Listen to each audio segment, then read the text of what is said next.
वहीं दूसरी ओर पानीपत को छोड़कर हरियाणा के 33 निकायों में बुधवार को नामांकन वापस लेने के साथ ही चुनावी सफर में अब ये साफ हो गया है कि कौन किसके सामने है। हालांकि शाम होते होते ये खबरें भी आने लगी कि कई शहरों में कांग्रेस नेता या उम्मीदवार बीजेपी के पक्ष में आते हुए मैदान से हट गए। करनाल, फरीदाबाद और अंबाला से बीजेपी के करीब आधा दर्जन उम्मीदवार निर्विरोध चुने गए। ये सिलसिला आगे भी बढ़ सकता है।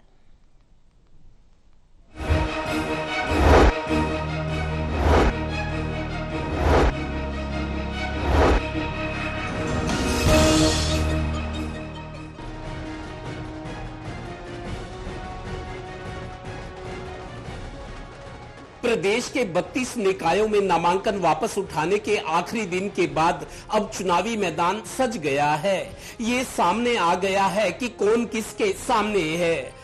32 निकायों में नगर पालिका और नगर परिषद के अलावा जिन पर सभी की नजरें हैं, वो 9 शहरों में मेयर और निगम पार्षदों के चुनाव हैं। 10वें नगर निगम पानीपत में चुनाव थोड़ा देरी से है। यहाँ नामांकन 21 से 27 फरवरी तक है। बाकी सब जगह 2 मार्च को मतदान है, तो पानीपत में 9 मार्च को है।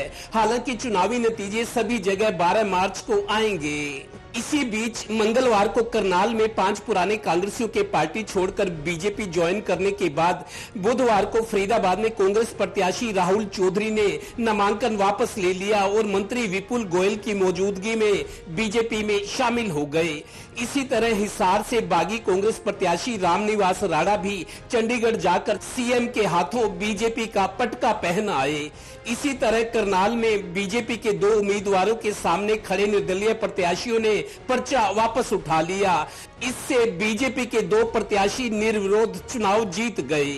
मैं कांग्रेस पार्टी से प्रत्याशी था, वार्ड नंबर 36 से पार्षद के लिए मेंबर, और बीजेपी के प्रत्याशी श्री कुलदीप साहनी जी को मैं अपना समर्थन दे रहा हूँ। मैं भाजपा की नीतियों को, चौधरी किशन पाल गुर्जर के किए हुए कामों को, श्री विपुल गोयल जी के कामों को देखते हुए और उनके जो सिपाही हैं श्री कुलदीप साहनी जी, उनके व्यवहार को देखते हुए, उनके प्यार को देखते हुए उनके साथ जुड़ रहा हूँ।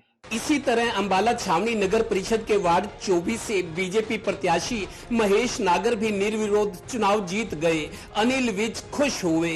यानी बीजेपी के लिए कई जगह से बिना लड़े ही खुशखबरी आ रही है। इधर पानीपत में मजबूत मेयर पद के उम्मीदवार की तलाश कर रही कांग्रेस विजय जैन को उम्मीदवार बनने के लिए मना रही है।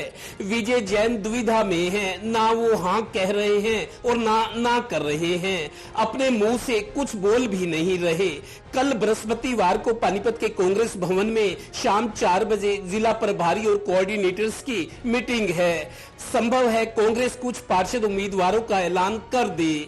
इधर फरीदाबाद में वार्ड 36 से कांग्रेस के उम्मीदवार राहुल चौधरी के बीजेपी में जाने के बाद वार्ड 28 से भी कांग्रेस के कार्यकर्ताओं ने पार्टी की खिलाफत कर दी और नामांकन वापस लेने के बाद बीजेपी प्रत्याशी कुलदीप साहनी भी निर्विरोध निर्वाचित हो गए। तो क्या कई जगह बिना लड़े ही बीजेपी के पार्षद जीत का पटका पहनने लगे हैं? तभी तो पार्टी कहती भी है, हमारा उम्मीदवार तो कमल का फूल है। Haryana bureau, total news.